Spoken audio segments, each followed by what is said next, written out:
3. Hi, my name is Brittany Boucher, and I'm doing my presentation on the importance of teacher-parent-guardian relationships in a classroom. First, I'd like you to imagine your student, future students, and or child as the trunk of a tree. Throughout the school year, he or she will be branching out and learning new things.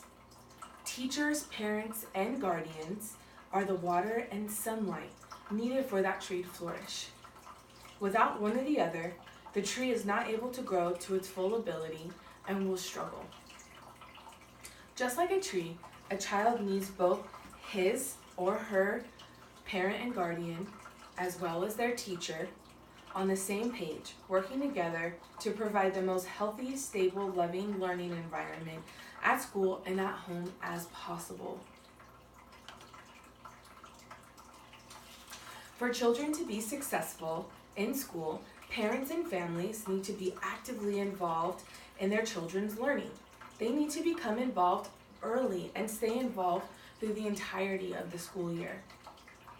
In fact, many studies show that what the family does is more important to a child's school success than how much money the family makes or how much education the parents have. It shows the involvement of parents and teachers is crucial to the success of a student's education. The National Institute of Health says studies show that children thrive in the classroom when parents and teachers work together to provide a nurturing and stable learning environment. The benefits of students. First, I'd like to highlight that a teacher is with a student 5 days a week for 6 hours a day. That's 30 hours that a teacher has making an impact and influencing a student's life. This quote is from Diane Levin. She's a professor of education at Wheelock College. She says, a positive parent-teacher relationship helps your child feel good about school and helps them to be successful in school.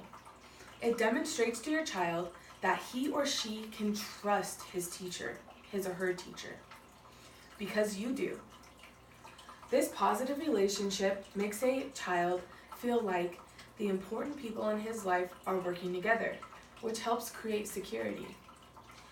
This quote is very important to me personally because I've worked in education for 4 years, and one of my dear students who I worked with, we struggled because I didn't have a positive relationship with his mother. And so every morning we had to rebond almost. We had to reconnect, and I had to gain his trust. And then throughout the day, we were able to have a good relationship, which really helped in him being focused and learning during school. And it was interesting because whenever his mom would come to pick him up, then he would act like he didn't like me again. And I was okay with that. But this just shows the importance that if the parent guardian is on the same page as the teacher, then the child will thrive. And the time that I spend reconnecting with this child every morning could have been impactful time that we spent nourishing his academic development. So this relationship between parent, guardian, and teacher relationship, it raises the academic achievement of children. It increases their motivation for learning. It improves their behavior. It also helps with regular attendance, and it helps students have a positive attitude towards school and their homework.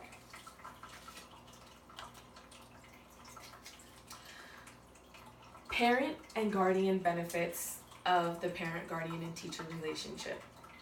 Building a solid parent-teacher foundation paves the way for creating a supportive academic environment for your child.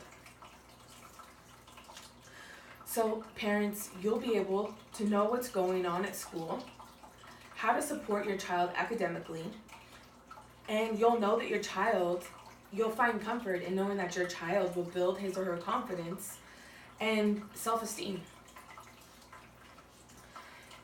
I'd like to give parents some strategies on communicating with their child teacher. Sometimes some conversations can be uncomfortable and difficult to hear when it's about your own child. So it's important to be open to the idea that your child may have a weakness. It may be behavioral and it may be academic. Either way, as a teacher, it's an educator, it's our job to help your children succeed. So all we want to do is help. Then a parent or guardian can work on the partnership with the teacher to help his or her child. So come up with a plan. How are we going to address this either academic weakness or behavioral issue at home and at school so that there's consistency in the child's life? For parents who feel like creating another relationship in their life, even if it's a really important one, like with the person who is academically in charge of their child's learning, there is the power of email. And I know that relationships between parents and teachers can be cumbersome, they can be scary, and sometimes it's just something that would be rather altogether rather ignored. And the teacher's there to do the teacher's job, and at home the parent will do the parent's job. So if a parent is feeling overwhelmed, email is always a good route to go. In the email, make sure to discuss an appropriate and mutually convenient turnaround time for correspondence. Some of the examples are if you need clarification on homework or assignments. For those of you parents who don't know, it is okay to ask your teachers for help with homework. And another example would be behavioral challenges. There might be something going on at home and you would like to know if it's going on in the classroom. And if it is, then the two of you can create a plan, again, to create consistency within the child's life, which will help the child thrive anywhere in his or her life. And also, you can email the teacher about peer-related social situations that your child may be facing at school. The teacher isn't always able to see everything that happens in a classroom or at recess. And if your child comes home talking about certain things, it's important that you somehow contact the teacher, and if email is the best way for you, then email the teacher and let them know so that the teacher can put the appropriate plan of action into place to help your child have security at school. So the benefits for the teacher in this relationship are the teacher can better understand behavior.